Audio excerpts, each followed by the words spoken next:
Selamat pagi saudara-saudaraku yang dikasihi Tuhan, puji Tuhan. Tuhan masih memberikan kesempatan sahabat teduh. Luar biasa teks kita pagi ini mengingatkan kita bagaimana kiat merasa puas. Sebelum kita membaca dan merenungkan firman Tuhan, mari kita satu dalam doa. Terima kasih ya Bapa atas kesempatan indah di pagi hari ini, dimungkinkan semata hanya oleh belas kasihan Tuhan. Biarlah kami dimampukan untuk merasakan kepuasan dalam hidup ini, tentunya saat kami berada di dalam Tuhan. Biarlah kinerja dan karya kami sepanjang hari ini menyenangkan hati Tuhan. Biarlah firman Tuhan menjadi pelita bagi kaki kami dan terang bagi jalan kami. Karena itu berfirmanlah ya Bapa, karena kami sedia mendengarkannya. Di dalam nama Tuhan Yesus kami berdoa. Amin. Saudara-saudaraku sekalian, firman Tuhan yang menjadi perenungan kita di pagi hari ini dari Mazmur 17 ayat 15. Tetapi aku dalam kebenaran akan kupandang wajahmu, dan pada waktu bangun aku akan menjadi puas dengan rupamu. Saya angkat tema puas di dalam Tuhan. Entheos, antusias, semangat. Saudara-saudaraku, suasana sangat berbeda sekali saat diumumkan COVID-19 pada hari Senin 2 Maret 2020, hampir setahun yang lalu. Kita benar-benar dihantui kecemasan, perilaku berubah total. Paling tidak saudara-saudara ada 5M. Memakai masker, mencuci tangan, menjaga jarak, menjauhi kerumunan, dan mengurangi mobilitas. Suasana menakutkan, menyedihkan, bahkan menduka citakan. Karena yang kita kasihi tiba-tiba meninggalkan kita. Namun saudara-saudaraku, tak kurang bahayanya ada virus namanya Ong-Ong-A. Ong untung, jiwa materialisme. Ong sombong, jiwa humanisme. Dan Ang senang, jiwa hedoisme. Mengapa bahaya? Karena dampaknya semakin langka kita menemukan orang yang berpendirian teguh. Semula berkoak-koak memperjuangkan keadilan, perbaikan, pembenahan, pemulihan, reformasi, seakan-akan tidak kenal menyerah.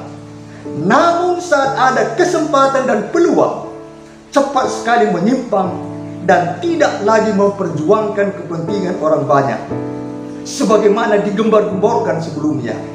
Kemudian berbalik mencari keuntungan-keuntungan pribadi yang tidak merasa puas.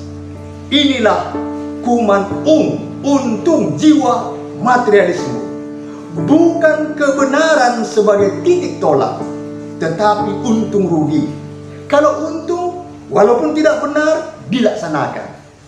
Tekad bulat, tidak ada kompromi, semakin langka. Semakin sulit menemukan orang yang tulus cinta kebenaran. Prinsip-prinsip kebenaran dan agama dimanfaatkan sebagai kedok yang kemudian dijadikan dasar atau alat untuk mencapai keinginan dan ambisi pribadi. Betapa keji dan tidak bermoral. Manusia semakin sombong. Kita dengar bagaimana bicaranya, kita lihat perilakunya. Manusia mencari kesenangan yang dangkal, yang semu. Terlihat dengan maraknya pemakai narkoba. Tetapi saudara-saudaraku, syukurlah sapaan teduh di pagi hari ini, Mazmur 17, memberikan inspirasi yang luar biasa. Ternyata ada sosok yang namanya Daud. Kita dapat belajar melalui kehidupannya. Daud merasa ada ketenangan dalam jiwanya saat memandang dan melihat wajah Allah. Ada sebuah pembelajaran, tetap puas di dalam Allah. Tuhan menyebut Daud sebagai sosok yang berkenan di hati Tuhan. Hal ini sangat terang benderang dalam doa Daud di Mazmur 17 yang rindu hidup semata-mata dalam kebenaran yang sejati. Memang kita juga tahu Daud bukanlah manusia sempurna, punya pengalaman jatuh bangun. Namun di balik itu semua saudara-saudaraku, ada hati seorang penyembah sejati. Inilah dasar Tuhan berkenan. Paling tidak ada 4 tanda seseorang yang sungguh-sungguh rindu hidup dalam kebenaran sejati. Saudara-saudaraku, yang pertama, hanya mencari pengakuan dan pembenaran dari Tuhan saja. Dari ayat 1 dan 2, bagi Daud pengakuan dari manusia tidaklah berarti apa-apa.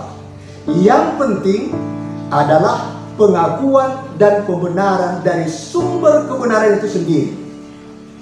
Tuhan Allah sejati.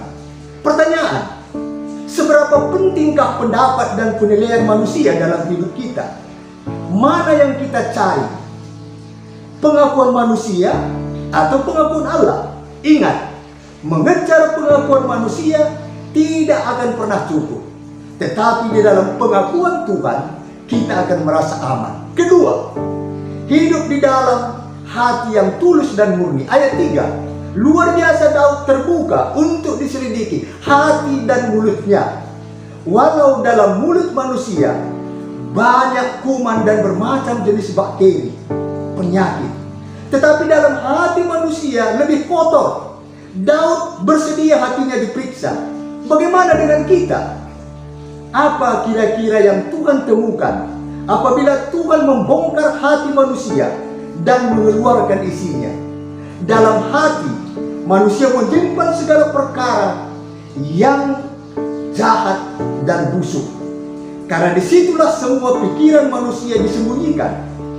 Mereka yang hidup dalam kebenaran akan ditemukan hatinya bersih dari segala kejahatan. Artinya, yang tampak di luar sama dengan apa yang di dalam. Hanya aku dan Tuhan yang tahu. Hanya kita dan Tuhan yang tahu. Ketiga, hidup sebagai penurut-penurut firman Tuhan. Dari ayat 4 dan 5, sebuah tanda yang jelas. Mereka yang rindu hidup dalam kebenaran pastilah menjadi pelaku-pelaku firman Tuhan. Karena firman Tuhan itulah kebenaran. Mereka yang hidup dalam kebenaran pasti hidup di dalam kebenaran itu sendiri. Ada orang Kristen hanya sampai di tingkat pendengar, kemudian dilupakan.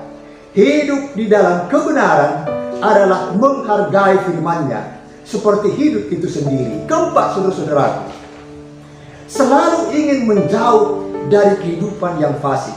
Dari ayat 9 sampai 14, sungguh-sungguh rindu hidup dalam kebenaran, tidak pernah kompromi dan bersahabat dengan dunia yang fasik ini. Prinsip-prinsip dasar duniawi dan prinsip-prinsip dari Allah sangat bertentangan.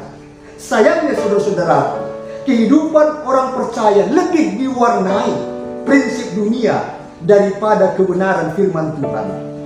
Akhir dari doa Daud adalah harapan dari setiap mereka yang terus hidup di dalam kebenaran. Satu kali nanti boleh memandang wajahnya, dan disitulah terbit kebenaran, kepuasan yang sejati. Mereka yang hidup fasik dan tidak sejalur dengan Allah akan dikenyangkan dengan apa yang disimpan oleh Allah. Itulah penderitaan hingga ke anak cucu.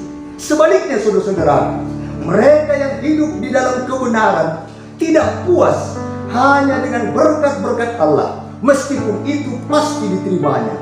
Tapi kepuasan dan kebahagiaan sejati adalah saat mereka dapat memandang Tuhan dalam keabadian. Segala jerih payah dan derita karena hidup dalam kebenaran akan sirna dan menjadi tak berarti, diganti kesukaan kekal. Itulah saudara-saudaraku, upah bagi mereka yang setia hidup dalam kebenaran. Mari kita berdoa. Terima kasih atas firman-Mu yang menuntun kami. Bagaimana caranya agar jiwa ini merasakan kepuasan di dalam memandang wajah Tuhan. Saat ini Bapa, kami mendoakan secara khusus GBKP Rubun Cijantung, Pendeta Asmila Brutarigan, Pertua Diaken Emeritus dan keluarga, pengurus PJJ, pengurus kategorial, serta semua jemaat GBKP Rumun Cijantung.